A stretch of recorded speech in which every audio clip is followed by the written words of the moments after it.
नमस्कार, मैं हूं खुशबू पांडे। स्वागत है आपका हमारे खास कार्यक्रम हरियाणा डायरी में। हरियाणा डायरी में हम बात करेंगे सत्ता के सिंहासन से लेकर जनता के सरोकार तक। साथ ही हम आपको बताएंगे प्रदेश सरकार की हर उस योजना के बारे में जिनका सीधा संबंध हरियाणा की जनता से है। जो योजनाएं प्रदेश के विकास को नई गति प्रदान करेंगी और हरियाणा की जनता का चहुमुखी विकास भी करेंगी, ताकि प्रदेश की जनता तरक्की की राह पर आगे बढ़े और हरियाणा प्रदेश निरंतर उन्नति की नई ऊंचाइयों को छूता हुआ प्रगतिशील रहे। तो अगले 30 मिनट तक बने रहिए हमारे साथ और देखते रहिए हरियाणा डायरी।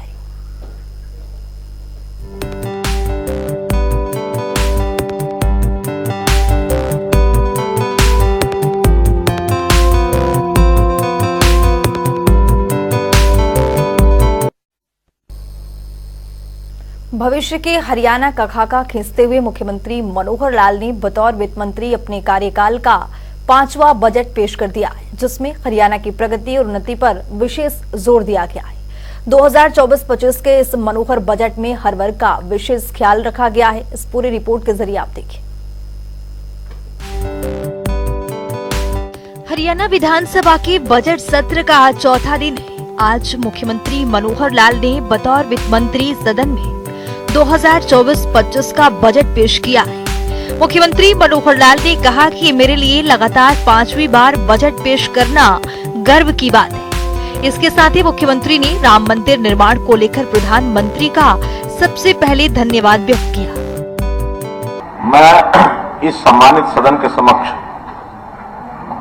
राज्य का वर्ष 2024-25 का बजट प्रस्तुत करने जा रहा हूं।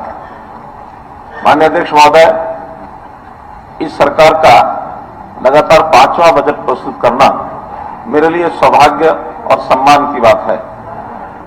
लगभग 500 वर्षों के इंतजार और संघर्ष के बाद अयोध्या में श्री राम मंदिर के निर्माण और भगवान श्री रामलला जी की प्राण प्रतिष्ठा के लिए मैं माननीय प्रधानमंत्री श्री नरेंद्र मोदी जी का सभी हरियाणा वासियों की ओर से हार्दिक आभार व्यक्त करता हूं। मुझे पूरा विश्वास है कि राम राज्य की भावना के प्रसार से सुशासन के एक नए युग का सूत्रपात होगा और एक भारत श्रेष्ठ भारत के निर्माण में मदद मिलेगी। माननीय प्रधानमंत्री श्री नरेंद्र मोदी जी के कुशल नेतृत्व में भारत अंतर्राष्ट्रीय फलक पर एक अटल नक्षत्र की तरह चमक रहा है। भारत वर्ष 2023 में 6.7% की विकास दर के साथ दुनिया में तेजी से बढ़ती हुई अर्थव्यवस्था है। सबका साथ, सबका विकास, सबका प्रयास और सबका विश्वास के मूल मंत्र से राष्ट्र ने कोरोना वायरस महामारी की चुनौती का सफलतापूर्वक सामना किया और हाल में आयोजित G20 शिखर सम्मेलन में अनुकरणीय नेतृत्व प्रदान किया। पिछले वर्षों में हरियाणा ने अतुलनीय प्रगति की है, जो कि नए और जीवंत राज्य के उदय तथा एक पारदर्शी प्रौद्योगिकी आधारित शासन प्रणाली के साक्षी है।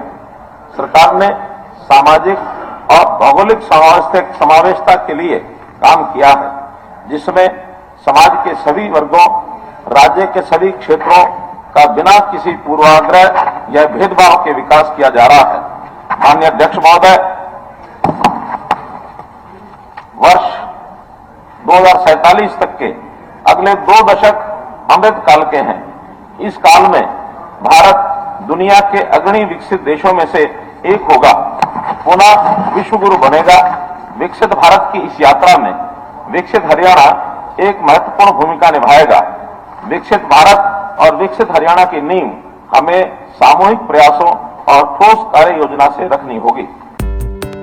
सदन में मुख्यमंत्री मनोहर लाल ने बताया कि आर्थिक मानदंड के अनुसार साल 2014-15 से साल 2023-24 की अवधि में सकल घरेलू राज्य उत्पाद की वार्षिक चक्रवृद्धि दर स्थिर मूल्यों पर 6.1% रही है।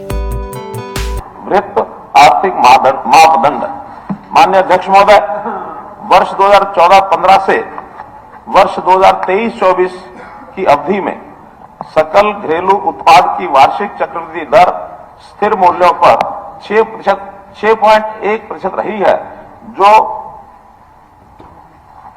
जो वर्ष 2014-15 के 3,70,535 करोड़ रुपए से वर्ष 2023-24 में बढ़कर 6,34,027 करोड़ रुपए होने का अनुमान है। इसी अवधि में राष्ट्रीय स्तर पर स्थिर मूल्यों पर सकल घरेलू उत्पाद में 5.6% की वार्षिक चक्रवृद्धि दर दर्ज की गई। राष्ट्रीय विकास की तुलना में हरियाणा की तीव्र वृद्धि का अर्थ है कि अखिल भारतीय सकल घरेलू उत्पाद में वर्ष की जीएसडीपी की हिस्सेदारी में वर्ष 2014-15 में 3.5% से बढ़कर वर्ष 2023-24 में 3.7% होने का अनुमान है, जो हरियाणा की जनसंख्या और भारत की जनसंख्या का अनुपात जो लगभग 2% है, उससे कहीं अधिक है। हरियाणा के सकल घरेलू उत्पाद राज्य घरेलू उत्पाद में वर्ष 2023 में 8% की वृद्धि अनुमानित है, जबकि इसी अवधि में राष्ट्रीय सकल घरेलू उत्पाद में 3% की वृद्धि होने का अनुमान है। वर्तमान कीमतों पर राष्ट्रीय प्रति व्यक्ति आय वर्ष 2014-15 में 86,000 रुपए से बढ़कर 2023-24 में 1,85,854 रुपए अनुमानित है। ये वृद्धि 114% है, जबकि हरियाणा में ये वर्ष 2014-15 में 1,47,382 रुपए से वर्ष 23-24 में 3,25,759 रुपए होने का अनुमान है, जो कि 114% के मुकाबले 121% की वृद्धि है। हरियाणा इसमें अग्रणी है।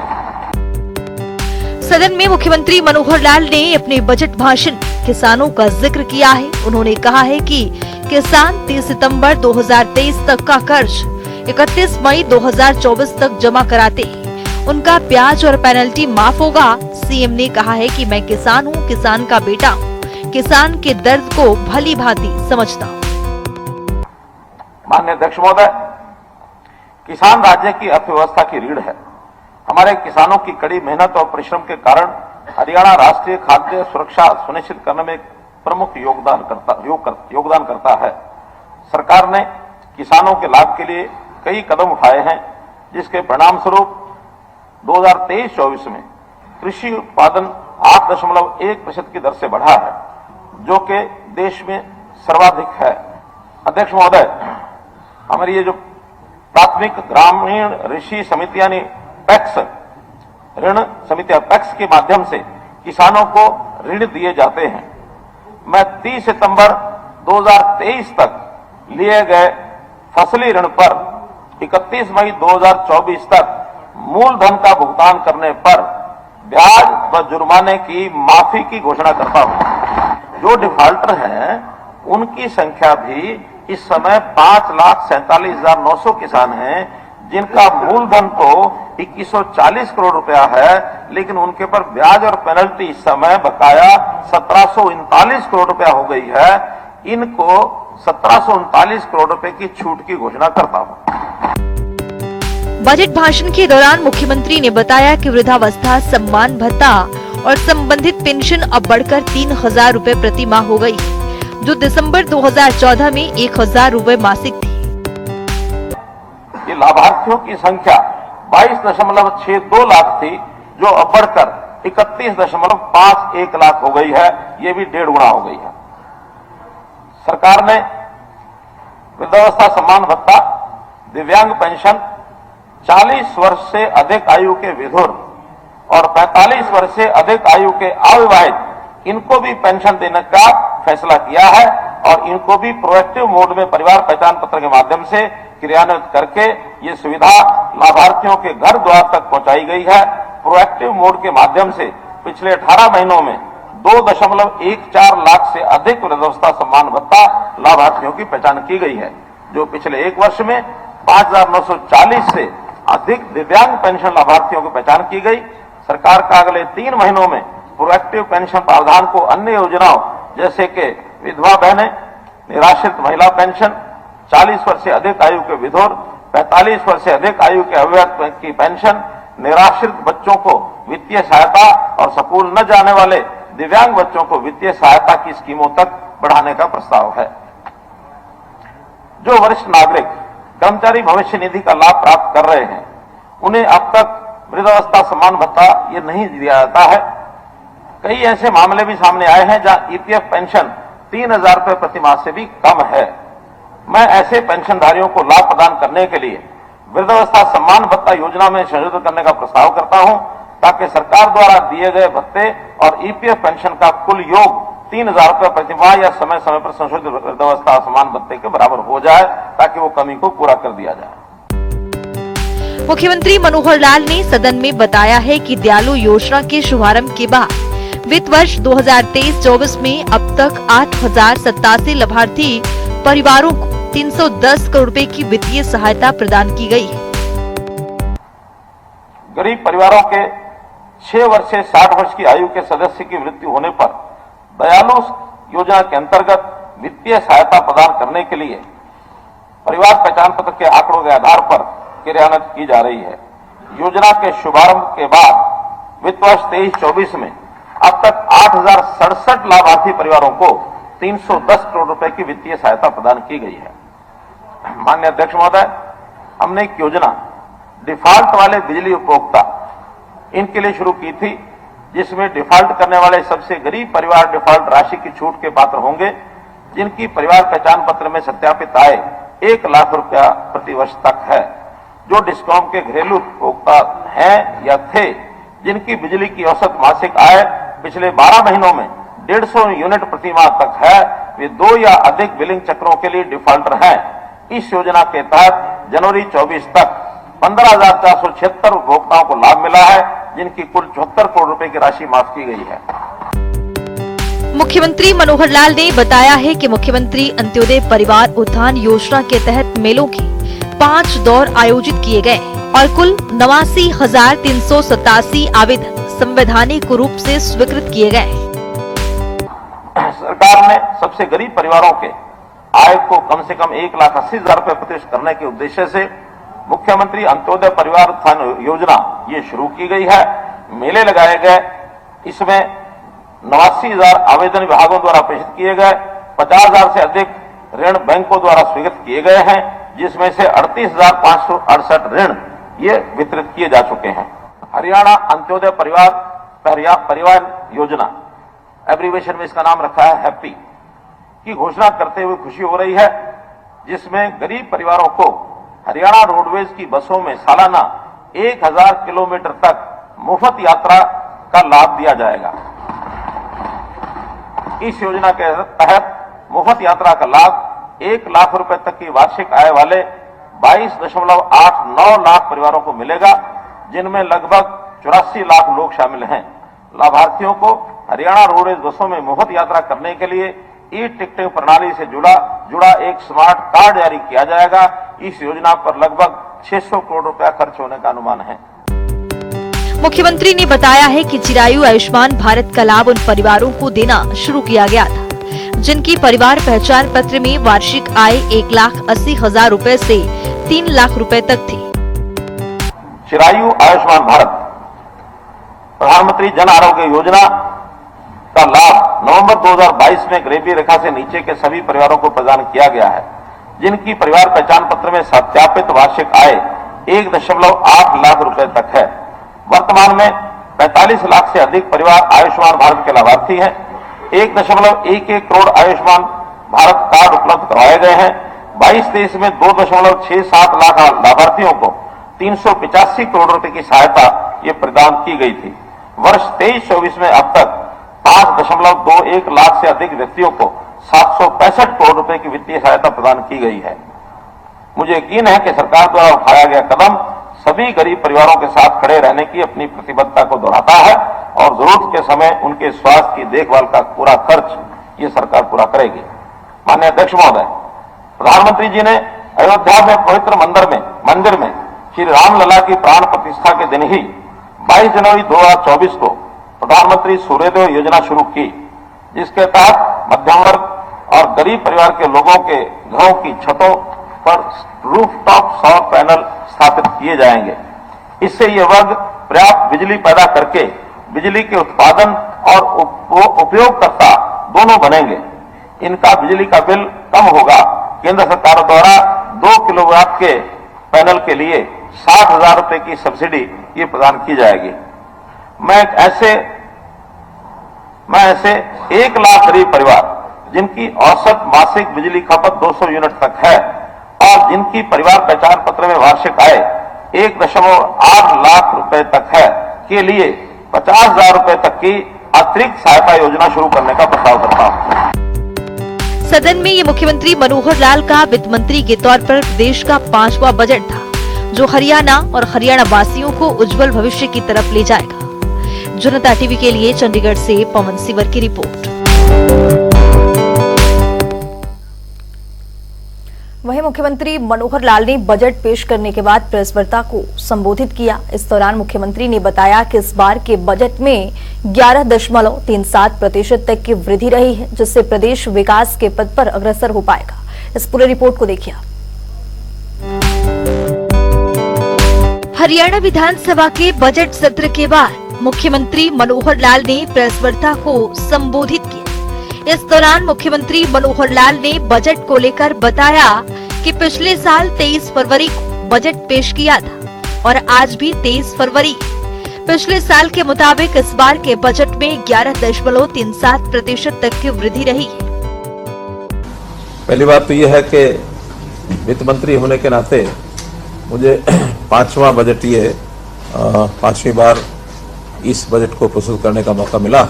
संयोग से पिछले साल भी 23 फरवरी का दिन था जिस दिन ये बजट पेश हुआ था। आज भी 23 फरवरी है। पिछली बार की अपेक्षा इस बार 11.37% ये बजट हमारा दिख रहा। कुल बजट का जो प्रस्ताव किया है 1,89,876.61 करोड़ और जो पिछली बार था 1,70,490.84 करोड़। ये सब पिछले भी संशोधित अनुमान हैं और ये प्रस्तावित अनुमान है। फाइनल जब इसके रिजल्ट आएंगे वो आपको सामने मिल जाएंगे। विशेष तौर पर इसमें जो जीडीपी जो हमारी विकास दर है उसके अंदर जैसे राष्ट्रीय जीडीपी की विकास दर वो आपको पता है कि 7.3% का अनुमान है और हमारा अनुमान जो है 8% का है। तो केंद्र की जो हमारी दर है उससे भी हमारी विकास दर ऊपर है। इसी प्रकार से जो जीएसडीपी इसमें प्रति व्यक्ति आय है वो भी हरियाणा की जो है वो देश की आय से प्रति व्यक्ति आय से काफ़ी ज़्यादा है। जीएसडीपी का जो दर है वृद्धि दर केंद्र की 5.6% है जबकि हरियाणा की 6.1% है। उसमें भी हमारी जो दर है वृद्धि दर उसमें ज़्यादा है। इसके साथ मुख्यमंत्री मनोहर लाल ने बताया कि CMPACS योजना शुरू की, जिसके तहत नागरिक एंटरप्रेन्योरशिप की कॉर्पोरेटिव सोसाइटी में अपने काम कर सकते हैं, जिसके लिए 500 नए CMPACS बनाए जाएंगे। बहुत योजनाएं हमारी हैं, लेकिन जो खास करके नई हैं, जो उल्लेखनीय हैं, जिनके बारे में जानकारी देना जरूरी है। पैक्स हमारी जो संस्थाएं कोऑपरेटिव संस्थाएं किसानों के लिए चलती रही हैं उसमें केवल एग्रीकल्चरल प्रोडक्ट तक वो सीमित होती थी। अब उसका नाम बदल करके हमने CM पैक्स कहा है। तो CM पैक्स का मतलब consolidated multiple activity cooperative society. CM का मतलब चीफ मिनिस्टर से नहीं है। आपका धन्यवाद, लेकिन वो नाम ऐसा बन गया, हमको पसंद आ गया। हमने कहा ठीक है CM पैक्स अच्छा नाम है, इसलिए उस योजना के अंतर्गत अब उसमें केवल एग्रीकल्चर तक सीमित न रह करके एंटरप्रेन्योरशिप में भी वो जो कोऑपरेटिव सोसाइटीज बनेंगी उसमें भी अपना काम कर सकते हैं। तो ये 500 नए PM पैक्स ये बनाए जाएंगे और शुरुआत इसकी हम कर रहे हैं। एक्स्ट्रा है? हाँ, वो पैक्स तो चल ही रहे हैं, उसके अलावा ये एक्स्ट्रा है। और इसमें विशेष ध्यान रखा जाएगा कि आगे किसी प्रकार भी ये कोऑपरेटिव सोसाइटीज घाटे का सौदा न बने, ताकि हर एक को उसका जो मेंबर्स का एक डिविडेंड है उनकी इन्वेस्टमेंट के हिसाब से वही मिलता रहे। सरकार को जितनी सहायता करनी है तो वो करेंगे ही, लेकिन टैक्स कई बार ध्यान न देने पर घाटे में जल्दी आते हैं। उसके कई कारण भी हैं, लेकिन आगे वो कारण इन पैक्स PM पैक्स में CM पैक्स में न बने, इसका हम पूरा ध्यान रखेंगे। मुख्यमंत्री ने स्टोर पर जानकारी देते हुए बताया कि हरियाणा में और 1000 हरहित स्टोर खोले जाएंगे। उन्होंने कहा कि शहरों में 25 नए ऑडिटोरियम बनाए जाएंगे। हरित स्टोर की बात की थी कि हमने पिछली योजना बनाई थी, जिसमें सेंट्रलाइज्ड सप्लाई की व्यवस्था के माध्यम से रिटेल शोरूम्स बनाने के लिए एक हरित स्टोर्स की योजना कोऑपरेटिव के माध्यम से बनी थी। उसमें भी 1000 के आसपास पहले से स्टोर चल रहे हैं। अभी और नए 1000 हरित स्टोर्स ये खोले जाएंगे, अप्लाई कराएंगे और उनको स्थान अपना वो चयन करेंगे और उनको कुछ सुविधाएं हम देंगे और बाद में उन स्थानों पर उनको सप्लाई चेन में जोड़ दिया जाएगा। शहरों के अंदर ऑडिटोरियम बनाए जाएं। अभी तक तो लोग अपना धर्मशालाओं में टेंट लगाकर कम्युनिटी सेंटर इसमें अपने काम चलाते हैं, लेकिन ऑडिटोरियम जिसमें विधिवत वहाँ इस प्रकार की ट्रेनिंग्स हैं, भाषण हैं, सेमिनार्स हैं, तो ऐसे ऑडिटोरियम बनाए जाएं तो हर जिला जो परिषद, जो हर नगर परिषद है उसमें एक, और जो नगर निगम है उसमें, बड़े नगर निगम है उसमें 2-2, और जो छोटे नगर 9 है उसमें 1-1। तो ऐसे 21 और 4 25 नए ऑडिटोरियम बनाने की भी, जिनकी क्षमता 500 से लेकर 1000 तक होगी, इसकी भी आज हमने घोषणा की है। प्रत्येक जिला मुख्यालय पर एक सार्वजनिक पुस्तकालय, डिस्ट्रिक्ट लाइब्रेरी, ये भी बनाई जाएगी। फिर तालाबों का बहुत बड़ा कार्यक्रम हमने 2 साल पहले लिया था, तालाब अथॉरिटी, उसमें भी अच्छी सफलता मिली और संयोग से प्रधानमंत्री जी ने भी अमृत सरोवर नाम से योजना शुरू की थी कि हर जिले में 75 थे कि लोकसभा में 75 थे, तो वो संख्या को हम पार करते हुए, और हमने अभी लगभग 14 से कुछ ऊपर तालाब तो उस प्रकार के हम कर चुके हैं, और 2494 तालाबों का सुधार और नवीकरण ये इस वर्ष के लिए लिया है। कुल मिलाकर के 18,000 तालाब हैं, और एक बड़े बड़े गांव के तालाब तो जो प्रदूषित और जो इस प्रकार के ओवरफ्लो थे, उनका काम पहले लिया है ताकि समस्याएं खत्म हो। फिर बाद में छोटे तालाब या सूखे तालाब या जो पानी नहीं भरता था उनका, कुछ तालाब अब मिट्टी से इतने भर गए थे कि उनको भी मिट्टी खोद करके तालाब की शक्ल में लाना, ये भी अब आगे कर रहे हैं। अपने बजट में मुख्यमंत्री मनोहर लाल ने खासकर गरीब, अंत्योदय, युवा, किसान और हरियाणा के समग्र विकास को लेकर विशेष ध्यान रखा है, जिससे प्रदेश को विकास की रफ्तार में नई गति मिलेगी और हरियाणा एक विकसित राज्य के रूप में उभरकर सामने आएगा। जनता टीवी के लिए चंडीगढ़ से पवन सिबर की रिपोर्ट। तो हमारे खास कार्यक्रम हरियाणा डायरी में आज के लिए इतना ही। नमस्कार।